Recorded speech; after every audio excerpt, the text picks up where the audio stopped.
साथियों, जो भी यहाँ आए हैं सभी लोग का बहुत बहुत धन्यवाद। इतने गर्मी में आए हैं, लेकिन इस पे हस्ताक्षर करके जरूर जाइएगा, इसको छोड़िएगा नहीं, क्योंकि अभी आपके सामने हम वीडियो साहब को देंगे और उनके माध्यम से सरकार तक भेजेंगे। सबसे पहले आज से तकरीबन हमारे पास 3-4 दिन पहले कुछ साथी आप लोग मीटिंग कर रहे थे निरंजन स्थान पे, जहाँ से मैं गुजर रहा था वहाँ जाकर के देखने की कोशिश की। आप लोगों ने बताया कि 17 महीने से आप लोग का मानदेय बकाया है। सफाई कर्मी के रूप में पंचायत के अंदर काम करते हैं, जहां पर एक वार्ड में 2 सफाई कर्मी की नियुक्ति की गई थी। सरकार का जो आदेश था उसमें महिलाओं को प्राथमिकता देने की बात थी, लेकिन अभी जानकर काफी हैरानी होगी कि अभी, साथी एक बार ध्यान से सुन लीजिए, बाद में साइन हो जाएगा, तो जिसमें कि एक को निकालने की बात चल रही है और उसमें भी ये कह रहे हैं कि महिला को निकालना है, और अगर नहीं निकालना चाहते हैं तो आपका जो तनख्वाह है यानी कि 3000 में से ही 2 आदमी को बात लेना होगा। जैसे कि कोई बनिया का दुकान हो गया, सरकारी ऑफिस नहीं हुआ। आपको बताना चाहूंगा कि आप लोग प्रखंड कार्यालय के अंतर्गत काम करते हैं पंचायत के अंदर, और आपके जो सचिव हैं वीडियो साहब हैं, और इन्हीं के माध्यम से आपका जो भी काम है वो संचालित होता है, और इसीलिए इनके पास हम आज आपकी गुहार लेकर के आए हैं।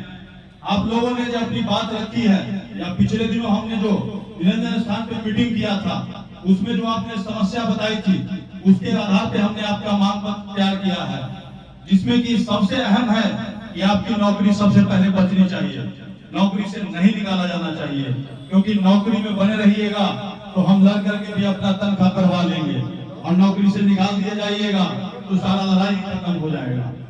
तो जो मांग है हमने यहाँ पे जो लिखा है उसको हम बताना चाहेंगे कि क्या क्या आपका मांग है। सबसे पहले एक साथी ने कहा था कि ये लोग काम करते हैं तो इनके पास काम करने का कोई प्रूफ नहीं है, तो इसी के लिए हमने कहा है सफाई कर्मी जो भी काम कर रहे हैं पंचायत के अंदर उनको पहचान पत्र जारी किया जाना चाहिए। दूसरा हमारा मांग है पिछला सभी लंबित मानदेय का भुगतान सुनिश्चित किया जाएगा। मानदेय शब्द इसीलिए कहा गया है कि मानदेय अगर नहीं मिलता, न्यूनतम वेतन मिलता, तो आपकी सैलरी कहीं अधिक होती। इसी के लिए जो हमने अगला जो मांग रखा है पंचायत सफाई कर्मी के मामले में जो श्रम कानून है उसको कड़ाई से पालन होना चाहिए। आप लोग कर्मचारी के रूप में काम करते हैं, भले ही आपका काम 4 घंटे का हो, 8 घंटे का हो, 2 घंटे का हो, लेकिन आपको कर्मचारी के रूप में रखा गया है, और इसी के लिए जो सरकार का जो श्रम कानून है आपके ऊपर लागू होना चाहिए। जब श्रम कानून आपके ऊपर लागू होगा तो जो भी सुविधाएं हैं आपको मिलना शुरू हो जाएगी, तो इसी के लिए हमने इस मांग को रखा है।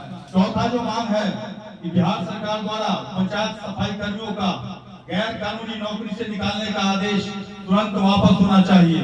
जो आपको नौकरी से निकालने की बात की जा रही है वो आदेश रद्द होना चाहिए। कहने का मतलब आपका नौकरी से सुरक्षित होना चाहिए। पांचवा हमारा मांग है पंचायत सफाई कर्मियों को न्यूनतम वेतन का भुगतान सुनिश्चित करते हुए, तो जो न्यूनतम वेतन है सरकार के द्वारा तय किया हुआ है उसके हिसाब से आपको मिलना चाहिए। आपका पीएफ होना चाहिए, आपका ईएसआई होना चाहिए, ये हमने मांग रखा है। छठा जो मांग है पंचायत सफाई कर्मियों का रोजाना उपयोग के लिए दस्ताना, जूता, वर्दी, बाल्टी, किट, ठेला के मरम्मत के लिए राशि आदि अनिवार्य रूप से दिया जाना चाहिए। इसके बाद 7वां है पंचायत सफाई कर्मियों को साप्ताहिक छुट्टी और जो अन्य छुट्टियां हैं उसका भी लाभ मिलना चाहिए। और सबसे 8वां और अंतिम मांग है पंचायत महिला सफाई कर्मियों को मैटरनिटी लीव का लाभ सुनिश्चित किया जाना चाहिए। कहने का मतलब अगर कोई महिला काम करती है और अगर आप देखिएगा किसी भी ऑफिस में महिला कर्मचारी हैं तो उनको एक मैटरनिटी लीव मिलता है।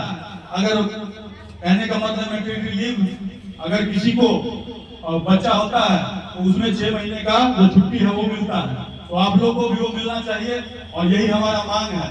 और इसी मांग के तहत सरकार के पास हम आपकी मांग रखेंगे, जिसमें कि आप सभी लोगों का हस्ताक्षर होकर के जाएगा, जिससे कम से कम ये पता चलेगा सरकार को कि इतने लोग काम कर रहे हैं और इतने लोगों को समस्या है। क्योंकि जहां तक मेरी जानकारी है पिछले 17 महीनों से लगातार आप काम कर रहे हैं, पैसा भले मिल रहा है या नहीं मिल रहा है, कहीं कुछ लिख करके दिए हैं एक बार जोर से बोलिएगा। कहीं कुछ लिख करके दिए हैं? जब कहीं कुछ लिख करके नहीं दिए हैं तो सरकार को क्या जरूरत है आपको पैसा देने की, जब आप फ्री में काम कर रहे हैं। तो एक तरह से आप देखिएगा, फ्री में काम कर रहे हैं, आपको पैसा दिए बिना भी काम कर रहे हैं, और आप कहीं लिख करके शिकायत नहीं दीजिएगा, सरकार के रिकॉर्ड में नहीं जाएगा, तो सरकार को पता नहीं चलेगा। तो इसी के लिए सबसे पहले आप लोगों को यूनाइट होना पड़ेगा। अभी हम हमारे सामने जो लोग बैठे हुए हैं, भले ही 2 पंचायत के लोग हैं, मुझे नहीं लगता है कि सारे लोग होंगे, बाकी लोग को भी आपको अपने साथ लाना होगा, तभी जाकर के बात बनेगी, तभी जाकर के लड़ाई मजबूत होगी। इसी के साथ मैं अपनी बातों को समाप्त करता हूँ। धन्यवाद।